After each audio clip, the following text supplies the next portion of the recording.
they're not as leveraged as the locals because it's much easier for them to do business in those states. And so by giving even the smallest degree of priority to local contractors through that federal contracting process is seen as an essential piece to making this work. And so by taking a unified approach across 22 counties in the Sierra Nevada region and going to the regional forester and going to D.C. and requesting that priority be given to the feds, that's one potential benefit of this collaborative effort across the range. Yes, sir. Those three gentlemen there in the picture, what's their average wage rate for those three? For that contract, it was there was one working for $16.50 and two working for $10. And so Steve kind of touched on the effort to diversify the wood products industry. I mean, there's definitely always going to be a place for dimensional lumber, and I've seen many trucks already today, and so that is definitely moving on its usual trajectory. But there's also a lot of opportunity associated with agricultural uses for posts and poles and things that might benefit, say, a vintner, or even fencing around ranch land. There's uses that relates to animal bedding, and then a lot of cottage industries. We're seeing a lot of artisan work coming out of, let's say, large diameter manzanita that would otherwise just be chipped or burned, or also contribute to some of the hottest fire conditions. And, furniture making, and everything from little wooden toys to wind chimes. I was just in Tahoe and saw a guy that makes a living off of these just really creative little trinkets that folks often see as collectible, out of wood that would otherwise just usually burn up in a high-intensity fire. So just to kind of give some perspective on this whole concept of collaborative process, this is what we're looking at in the southern part of the Sierra Nevada. Group. I apologize for the title. We've also got several others that are taking place further south from us. There's a lot of work going on in both the Miwok and Groveland Ranger districts of the Stanislaus.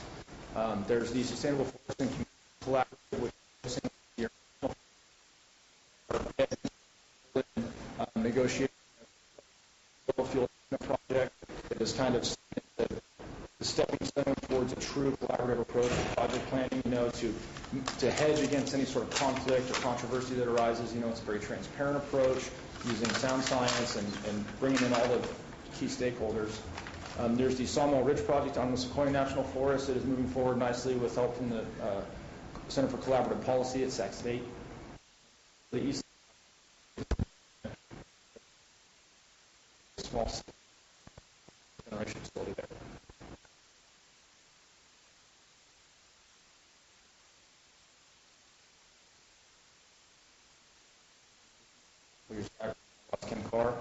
I just wanted to reiterate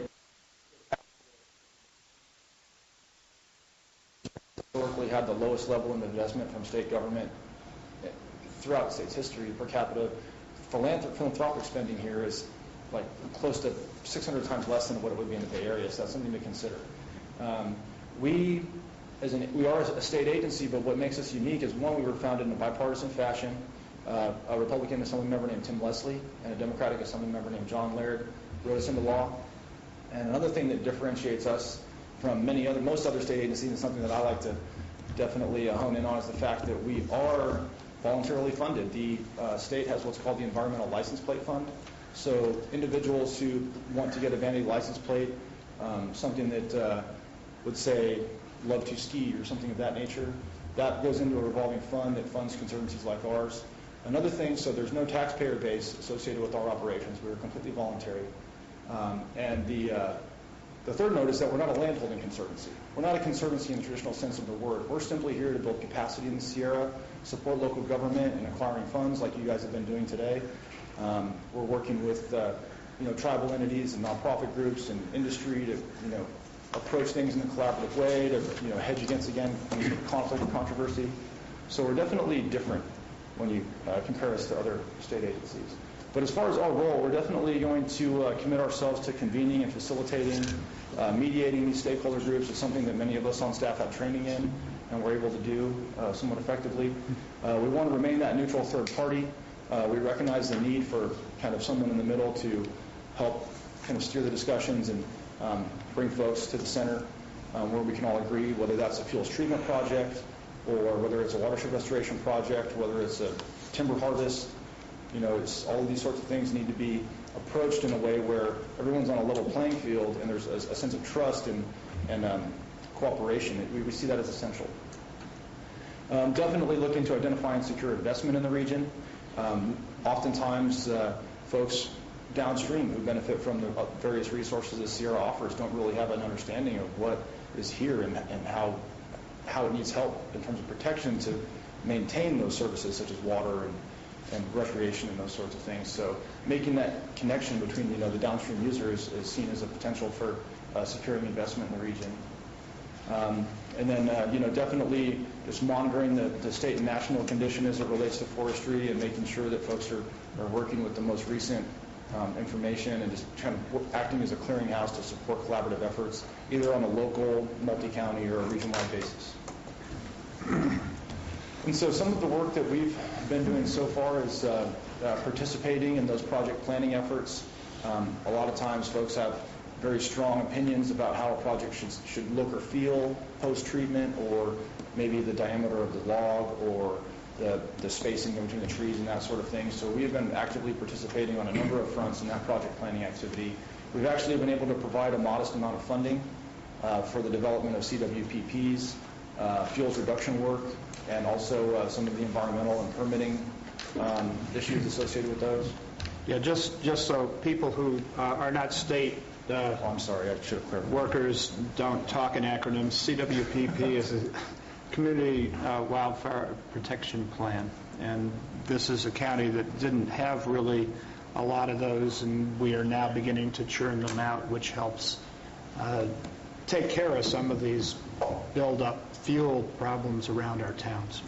Yes, and just as it relates to Calaveras County, we were able to provide a modest amount of funding to the Calaveras Foothills Fire Safe Council to do defensible space inspections. So if folks were interested in consulting with the Fire Safe Council on defensible space around their homes, they were able to go to the council, and we were able to provide some funds for a part-time forester to consult with those landowners. And once those were approved, it was local contractors that provided the work. Absolutely. And hired people to do. So beyond those activities, we have grant writing resources on staff that we're hoping to leverage against this initiative in support of our local government partners. And we are definitely looking at sort of the baseline work that needs to take place in order to grow these niche markets like the artisan wood products and agricultural uses. And another thing that Steve and others may be well aware of is that despite how many stove pellets are used in California, we don't produce any here. So there's a major opportunity for using some of this low-value woody biomass to develop a pellet plant to provide pellets for one of the largest states that doesn't even have a plant. And so a big part of this initiative is going to be what we're calling a regional coordinating council. This is going to be composed of a range of stakeholders, which we'll see on the next slide. But the purpose of this is going to be to analyze policy and make recommendations to various levels of government to either ease the development of opportunities or create new opportunities, or maybe reduce some of the barriers or maybe just hedge against some of the challenges. We're looking at the council possibly taking on that role, as well as advisement on fundraising, investments, science and research, and emerging technology. And so this is going to be the composition of that council, very similar to the Sierra Nevada Conservancy's board. We have 6 local government representatives, a number of legislative and gubernatorial appointees, and advisory appointees from the Forest Service, Park Service, and BLM. So we don't have any nonprofit or industry representation on our board as an agency, because that wasn't what was agreed upon in the legislation, but that will definitely be a key part of this board, or council, is industry and environmental community representation. And as I stated earlier, we have already received endorsements from a number of entities from both sides of the spectrum on that. And so this is kind of the commitment the Conservancy is hoping to get from these council members. That we want to engage folks that have already been involved in these stakeholder-driven processes and collaborative approaches to forestry. We're looking to ask these individuals or organizations to sign on to the resolution, and just as an expression of their commitment to a collaborative and cooperative process. And of course, they would need to have the authority or delegated authority to speak on behalf of their organization. And so this is kind of how the council and the local collaboratives would interact. Basically, each local collaborative that's envisioned would have representation on the council.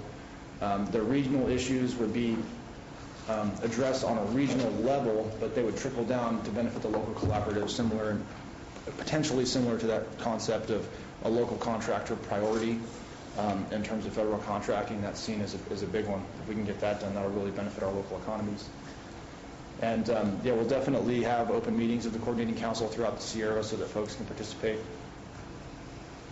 And so in conclusion, I would basically just say this initiative we feel addresses one of the most critical issues in the Sierra Nevada region. The Conservancy is committed to supporting this long term, and it's something that we're hearing over and over in a number of circles, is that diverse involvement in a collaborative process is critical to finding and acting upon solutions. So with that, I would love to field any questions from the board, and thank you.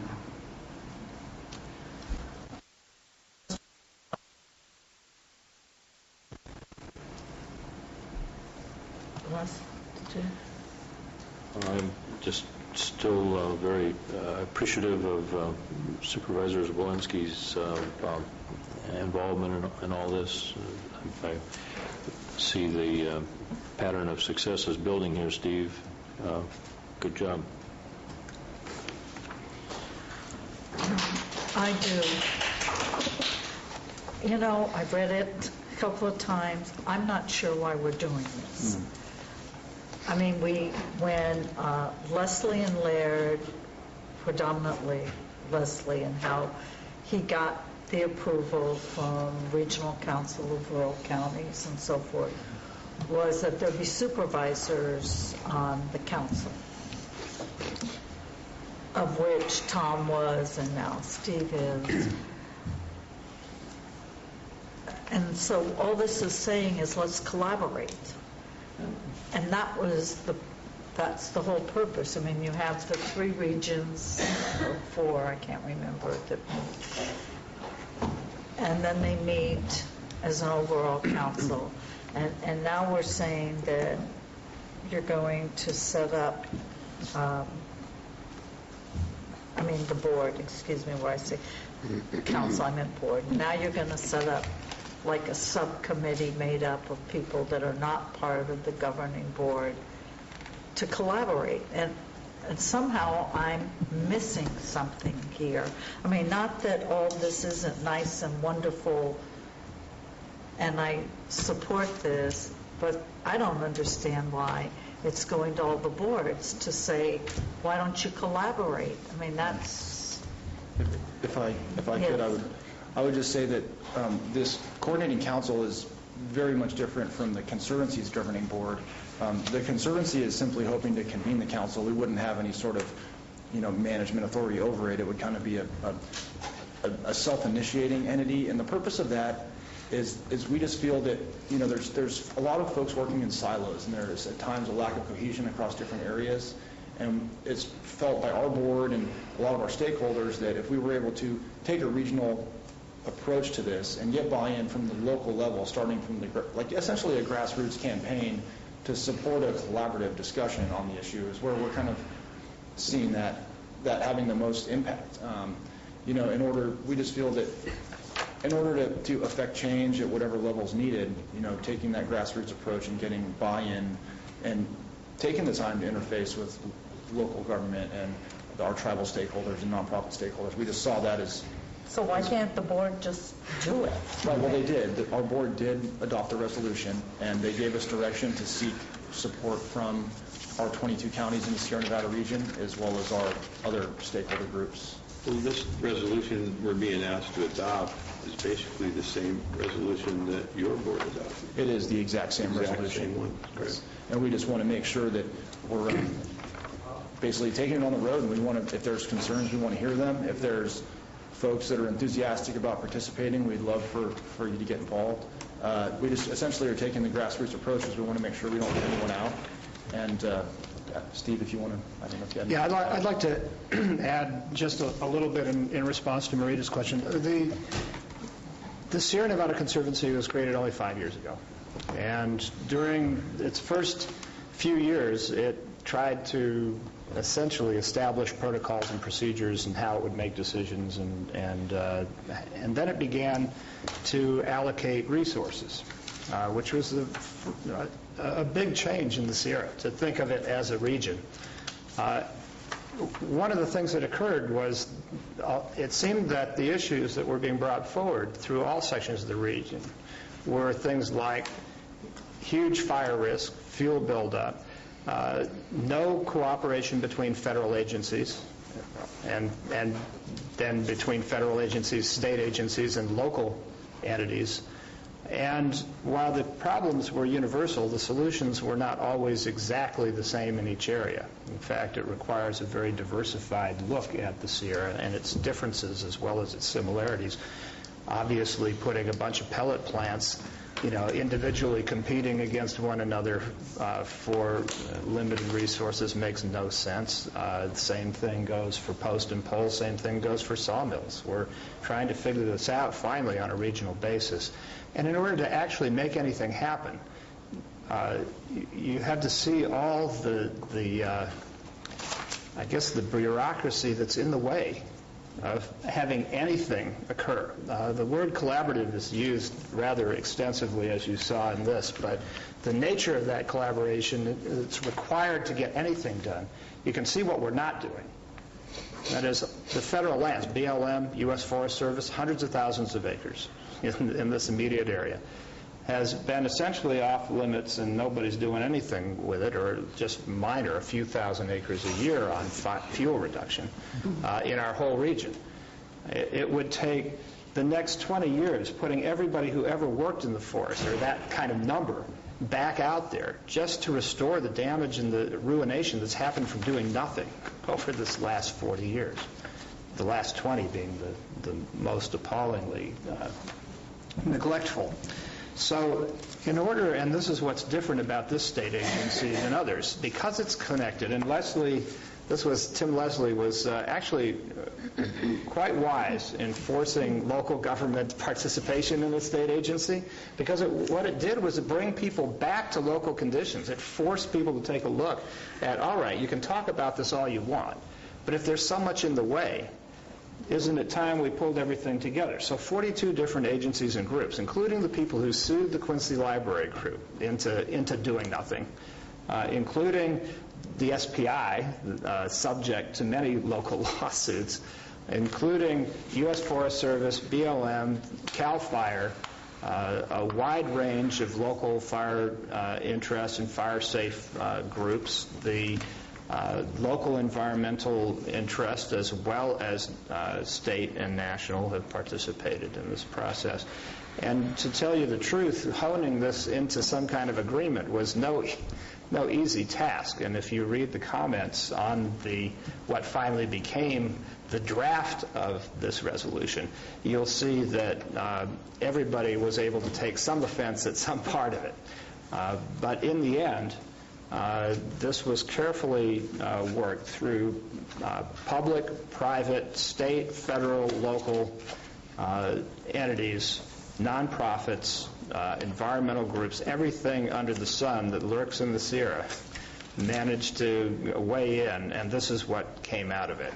But everybody at this agency, and this is what makes it so different from other state agencies, knows that all the language in the world isn't going to get anything accomplished unless you put something on the ground capable of carrying it out. And that's what this resolution calls for. And obviously, if they don't go back to local governments and seek support, it's a meaningless set of words. However long people worked on it, however unified people ultimately became around it, it means absolutely nothing unless the county is involved, unless the private sector entities involved, unless all of the people working the forest come together on this. It means nothing. That's why we're the first. Whether it's coming to Calaveras County, it's the first county in all the Sierra to hear this. And the question before us is, can we support the Sierra Nevada Conservancy's initiative in its concept, and will we participate in some kind of a way, which we're already doing through the Calaveras-Amador Consensus, but it's reaffirming that initiative and effort and doubling down on its focus and strategy. How's it funded? Well, it doesn't really require any funding at this point. You know, the coordinating council would be voluntary, so we would ask folks to take time out of their schedules to participate in that. The Conservancy would be working through the existing avenues for funding as it relates to the public lands. You know, there are allocated federal dollars for management of those lands, as well as stewardship agreements, stewardship contracts. So essentially what we're trying to do is build capacity locally so that folks can pursue these projects. It's something that is very much coming together in Amador and Calaveras counties. We're hoping to replicate it elsewhere. A lot of times it just comes down to sharing information and empowering the local contractors to pursue the work. But on kind of like up at the 30,000-foot level, this coordinating council would be voluntary, and they would be advocating the Sierra's position in these public forums where decisions are being made, whether that's, you know, the Board of Forestry or the state legislature or, you know, those sorts of things. And it would be kind of a unified approach as opposed to folks individually advocating their personal position. We're just looking at this as a more regional.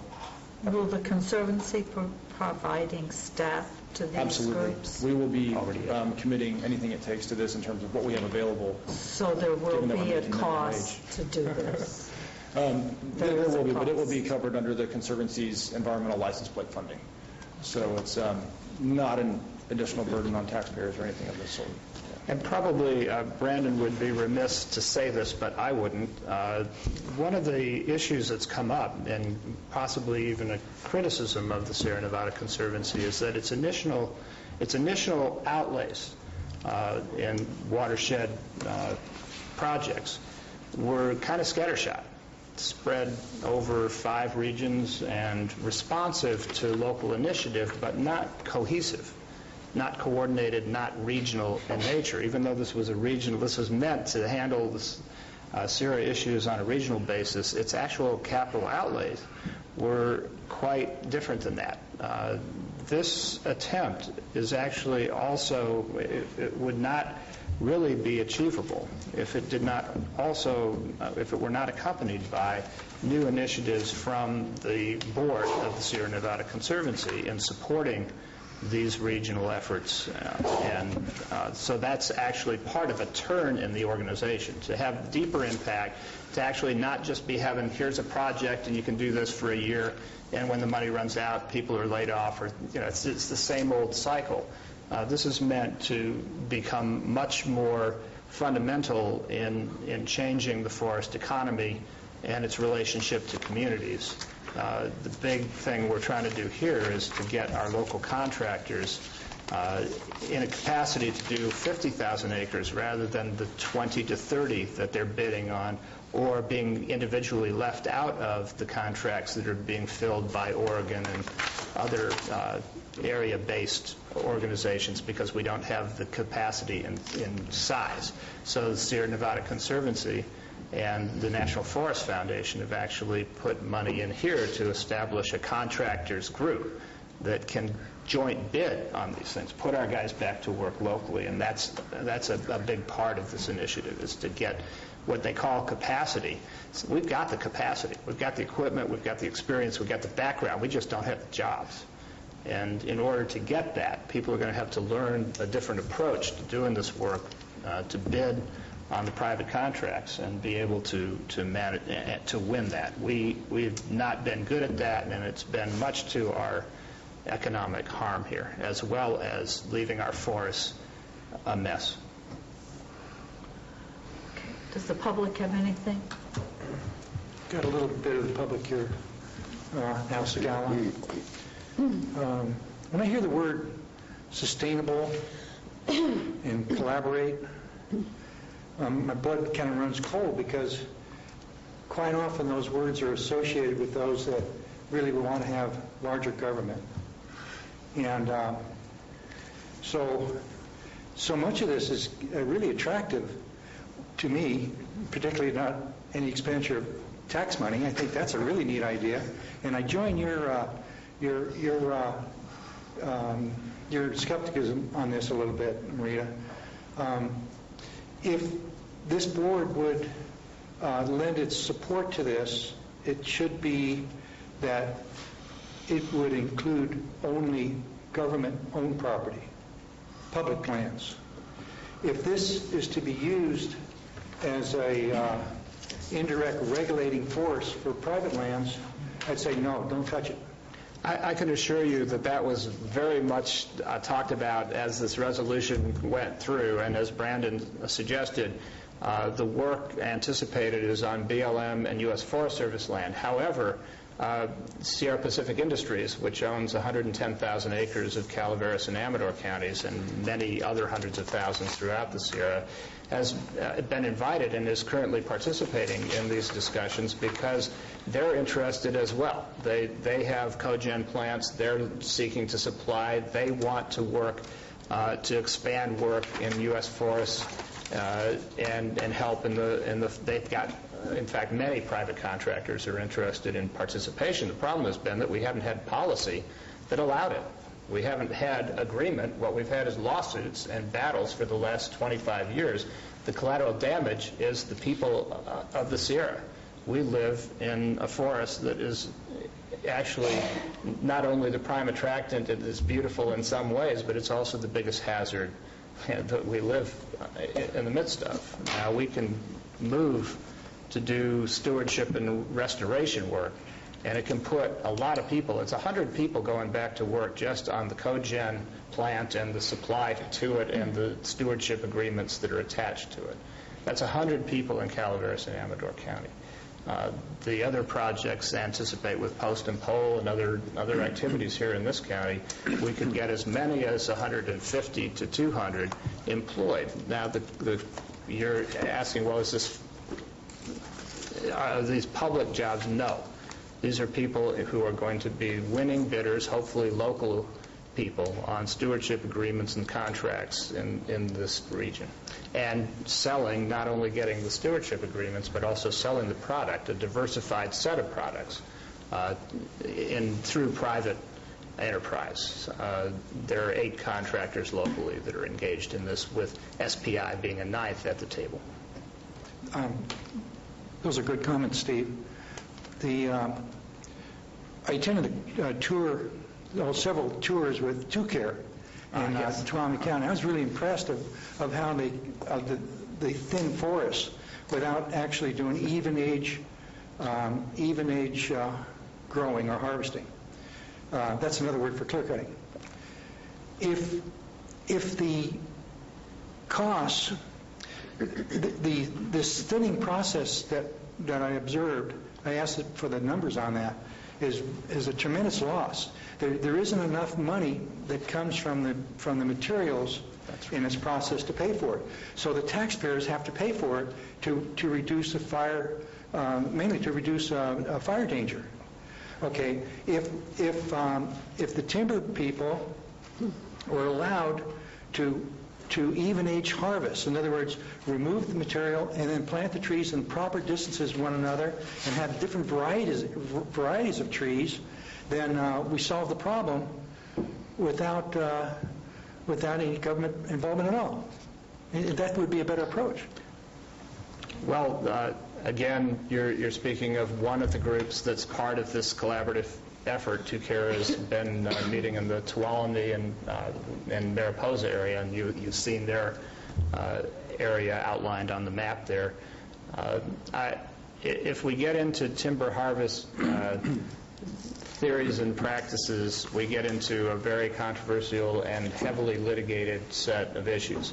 One thing we know is that the wood, especially the small diameter wood that needs to be taken out of these forests just to restore them to any health at all, is not going to pay for the extraction, so that unless you have a diversified forest economy and value-added product, you'll never get that balance. It pays for about 50%, but the rest of it, anywhere between 50 and 60%, needs to come from pellets, post and pole, cogeneration. You get about $30 a dry weight ton, which is up from only 14 was what the county was getting a while ago.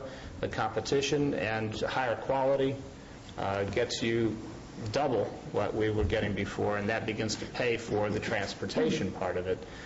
Each of these pieces has to be put together. And the reason it's so complex is because the economy, no one part of it and no one funding stream takes care of the whole. That's why the need, and the word collaborative, I know, because it's been used so hopelessly inappropriately, I guess, at times in this county. This word actually has some integrity in this area, which is that you have to take all the different groups that are pouring money uselessly and inefficiently into the Sierra to come up with an appropriate economy that can pay for itself. It should not be grant-based. It should not be taxpayer-based. It should have a forest economy that's diversified enough, and on both the front end of it, the extraction, and the product added, be able to make a decent living for the people who have been unemployed around here for the last generation, the mill workers and the loggers, which are in very bad shape. This is an effort to salvage that and to shift the economy so it's appropriate to our area. Are there any other public comments? I'd like to bring it back to the board. Are there any questions or comments from the board? I have some. Well, okay. Thank you, Supervisor.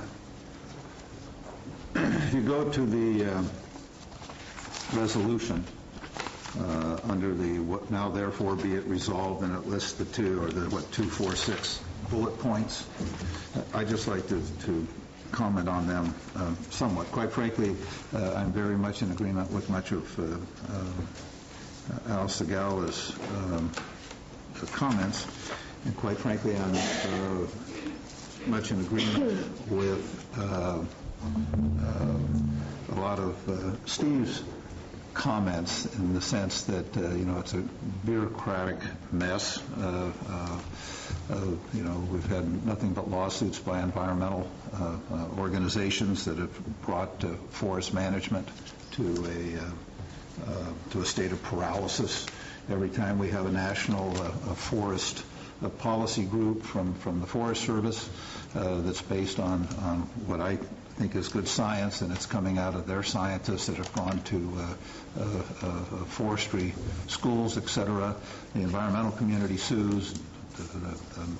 The forest management plan gets put on hold or whacked altogether. And we've reached a state where the forests, certainly the governmental forests, are I think by most,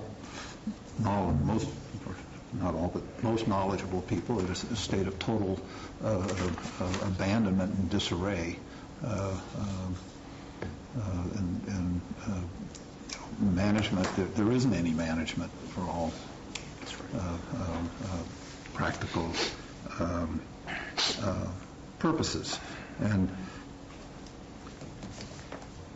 and I think Steve I agree with Steve in identifying the state and somewhat how we got here, but I don't know how you fix it without addressing the same rules and regulations and litigation conditions that exist currently. I don't know how you say we're going to fix it and all those remain in place that broke it.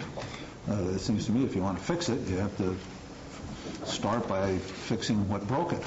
And I don't see that's what we're doing. And so let me just go through the bullet points. I don't know if you have the bullet points. They're your bullet points, so you probably know them by heart. This is on the now therefore be it resolved yes. part of it? Okay. You have the 6 bullet points that came right out of your letter.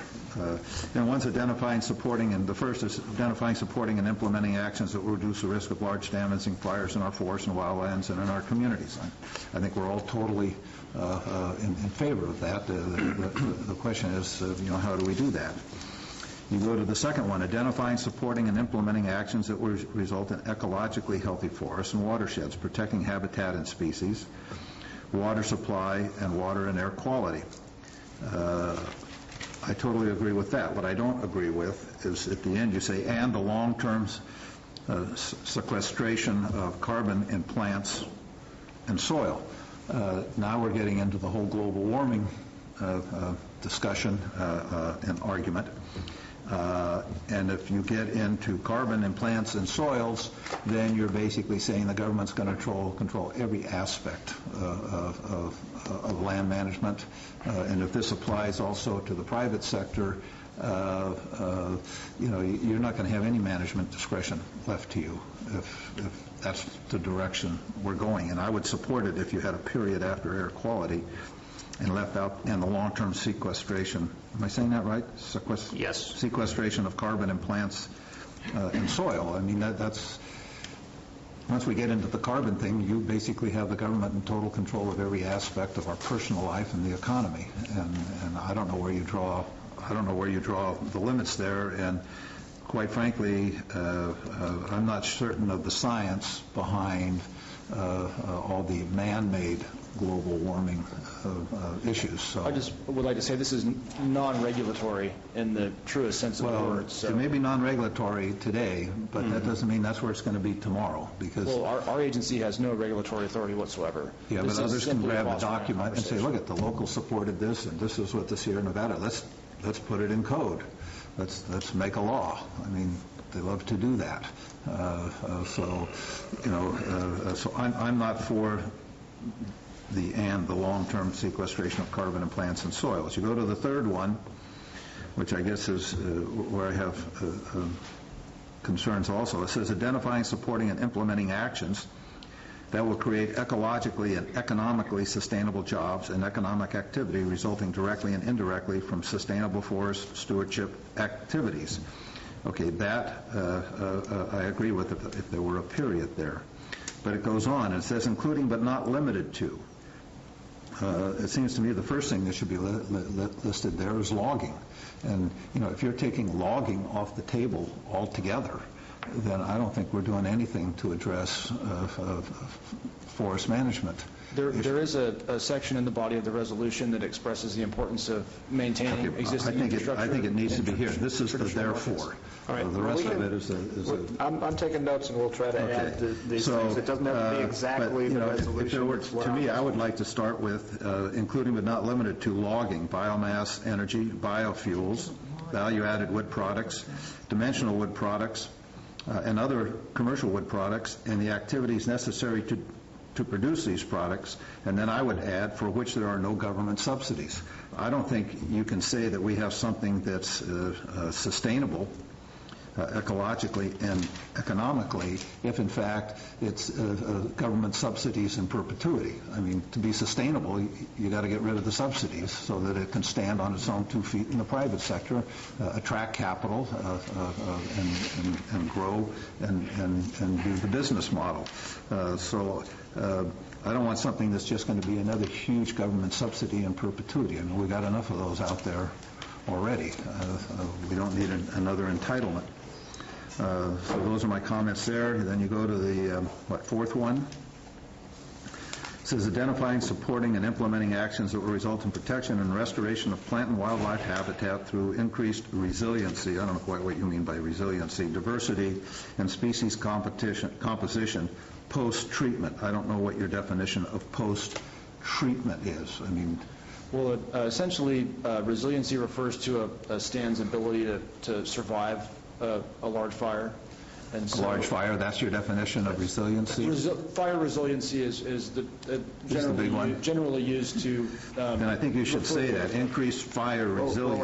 We'll add that word. Would, I think, help clarify what you're referring to there so that somebody can't grab it and have a different definition. Diversity and species composition post-treatment. Well, what's the treatment?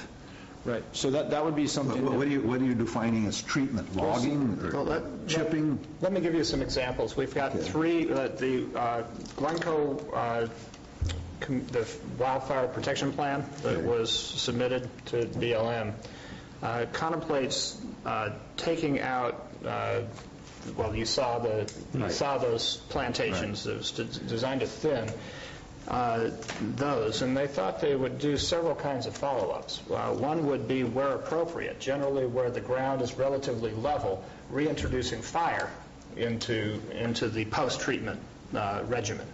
So that's not post-treatment, that is treatment, right? I guess I'm a little confused. The right idea of post-treatment is after you do your project. Okay, well, so There's the initial project, where you'll do the With thinning, you'll control remove the biomass, or you'll sell it. thinning is the project. Wait, Situation. could one of you just talk at a time, please? Okay. Thank you. The initial treatment is considered that first thinning of Okay. a plantation. This is just one example. The follow-up might occur in several different ways. One would be a return in 3, 5, 10, 20 years. Another follow-up might be to reintroduce fire to an area. Another would be actually to plant for biodiversity. So, for instance, a single even-aged ponderosa pine plantation is maybe not as resilient as encouraging some of the other things to grow within it if your intention, as BLM is suggesting, is not to sell it for timber harvest, which in some areas they're not. So what do you do with that? You certainly don't let it regrow to its current condition. And that's what they're talking about. It's not just the initial. We've been funding these initial things and coming back 5 years later and finding that it's returned to its manzanita forest. Or I could give another common example would be that oftentimes during a timber harvest operation they will release oaks, so that would definitely be one kind of post-treatment condition that would benefit the ecological composition, by removing conifers around oaks or maybe conifers encroaching into a meadow, those sorts of things. So that's another couple of examples that are like kind of the standard now that are done within timber harvesting operations is releasing those oaks so they produce more acorns and provide forage and habitat and that sort of thing. So that's a more current example, but there's, kind of part of it is to, part of this coordinating council is to look at all of these different post-treatment conditions or treatment approaches and just foster a regional discussion and take whatever comes out of that discussion to a decision-making body. But one of the things that people have been talking the most about is what you raised when you first made your statement, which is that science seems to have been abandoned for ideology and litigation. And the goal of this, as you see in the final aspect here, is to make that the guiding, for all of these, for the initial treatment, the post-treatment, the follow-up, to define sustainability in a not subsidized kind of a way, but to develop an economy that actually stands on its own. We need to apply the metrics of economics and the science that goes with that, the best science available. One of the sad parts of our debates is that a lot of the science of the Sierra has not yet been developed. So, for instance, when we talk about what's the effect of fire and what's the risk factor in building up to catastrophic fire, there's a lot of debate about the role of fire in the Sierra and not enough study. We know that we burn, and we paid $900 million last year just to protect the interface and to fight catastrophic fire. Well, what are we doing to find out what different treatments actually result in? There was a fire that burned up over near Arnold that ran up into a forest that had a certain treatment, and it lay down. That's something we learned. When we suppress fire over a long period of time, what's the scientific result of the fuel buildup and the unnatural forest that occurs after you log a place and then do nothing for the next 40, 50, 70 years? These are things that need to be compared and studied, and that's one of the things that the Sierra Nevada Conservancy is noting, that with all the Sturm und Drang, all the fight, all the litigation, all the partisan divide, and all the paralysis in hundreds of thousands of acres in our county and millions of acres throughout the Sierra, we have yet to justify our positions effectively with actually trying different things and following it up over years. This resolution anticipates the necessity for that, and not just the necessity for assembling the science, but also applying it, and where there are gaps, accomplishing it. Tom, proceed. Okay, going to the second to last one, which is 5, I guess. Identifying, supporting, and implementing policies, investment, and technical support that will assist in achieving these objectives. I guess my preference there would be identifying, supporting, and implementing policies, private investment, and technical support that will assist in achieving these objectives. I don't want it to be another big government program, and I think it needs to stay in the private, it needs to, if not initially in the private sector, it needs to get to the private sector, at least when it comes to the investment, because it needs to be sustainable. It needs to pay for itself. And you can look at this stuff in the private sectors. I mean, you can be SPI, and they do thinning, and they do all this because, and these are byproducts. I mean, you can make pellets as a byproduct. If they can get 50% of the cost of thinning back, man, they're happy to do that for a byproduct. But the big product is they're going to harvest a tree in 40 or 50 years, and that's actually what pays for all this. That's why I think you have to include logging. I mean, you can't make any of these things work if you don't have the value of the logs as the residual. There is an entire section in the body of the resolution that focuses in on the importance of traditional market industries and maintaining existing infrastructure and whatnot. And that was something that there was extensive input from the California Forestry Association on, and we have reflected their concerns as it relates to traditional timber harvesting operations, and that has been reflected in there, in the body of the resolution. And they have endorsed, and they've endorsed it as well. The resolution as you see it here. Okay, and then I'll get to the last one, identifying, supporting, and applying current research and science to assist in achieving these objectives. And I'm all for that. But I think there's a lot of science that has been so politicized around the carbon issues and man-made global warming that it's hard to get an objective, have an objective discussion, and it's so permeated the political process that it's, you can't hardly take on the political establishment because that's not what they want. That's not what they want as a political end. They want a particular outcome, and that's it. And if you look at what gets funded now in research when it comes to climate, everybody that basically wants to say there's man-made global warming, they've got billions or millions for funding, and if you are somebody that's a skeptic, you can't get any funding. If I may, as it relates to you get absolutely nothing. So just let me finish my statement then. And so I want the science to come from people that are knowledgeable in the field. And I'm in agriculture, and quite frankly, I think one of the best things we ever did in California is we did the farm advisor system, and we had lots of people in ag, whether it's cattle or farming, et cetera. We're not using best management practices. We're not state-of-the-art science, and the farm advisors provided wonderful information in upgrading. And then, as we became a little wealthier, we started sending our children off to universities, and we have 4 wonderful agricultural universities in California. One's UC Davis, which is an integral part of the farm system. We also have San Luis Obispo and Fresno and Chico State. We also, if you look at the science, we have excellent forestry departments within our universities. Humboldt State has an excellent one. I think UC Berkeley has an excellent one. There are other people that have excellent ones. And yet, and to me, that's where the science should come from.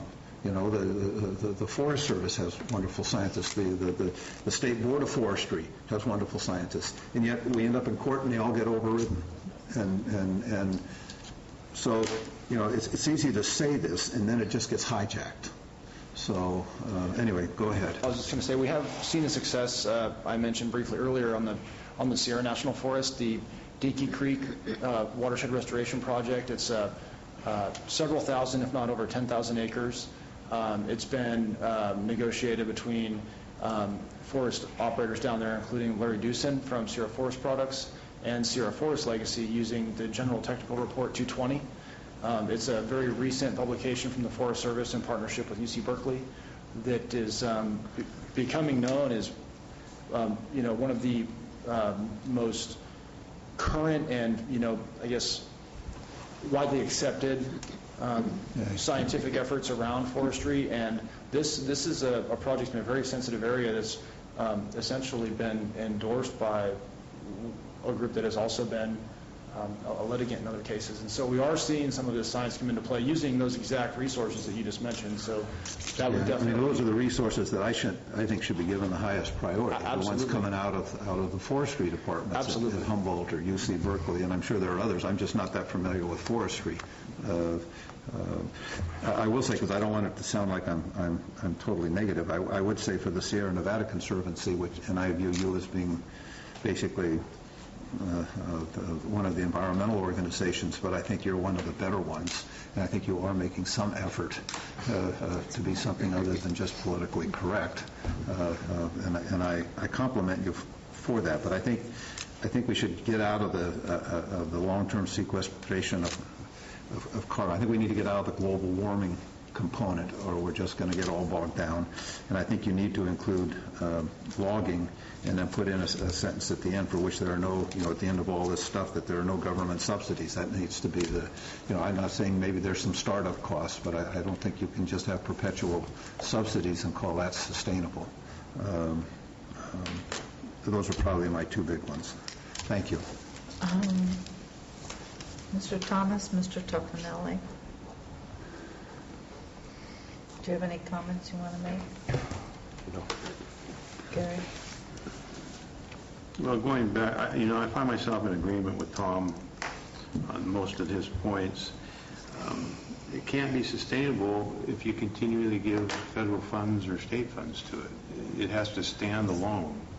It has to be funded privately. Somebody has to come in and make a business out of it. I asked a question when the slides were up there about three gentlemen doing some work and the wages they were making. Economically sustainable local jobs at $10 an hour, that's what's that going to sustain? $10 an hour job. I should have mentioned those were trainee positions, and that was the training rate. Even at $16 an hour, I mean, that's a little bit better, but that to me is not sustainable. If it has to be, I agree with Tom, it has to be privatized. It has to be sustainable, and that's the only way it can be sustainable. I agree on the global warming. Part of the whereas I have circled from when I read this thing was projected increases in temperatures due to changing climate, combined with the unhealthy conditions of portions of the forest, will likely result in larger, more frequent, and more damaging fires in the future.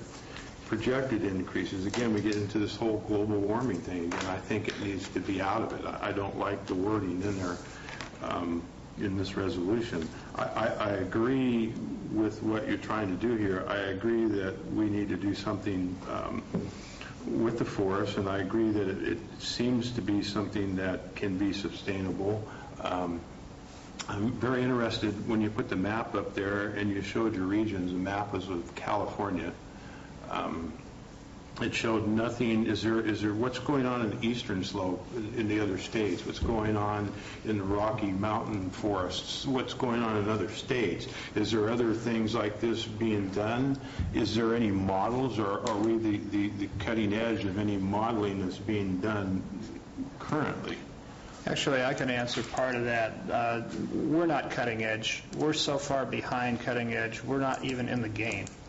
In Arizona, 3 million acres, and they've started with 1 million acres. They brought the same groups that are suing each other here in California and industry together, and they worked out an agreement for treating a ponderosa pine forest with a lot of plantation, moving to an economy that diversified to biomass as well as mill. There's mill work and other things that are going on there. They tried to diversify the economy because mills shut down every time there's a housing setback.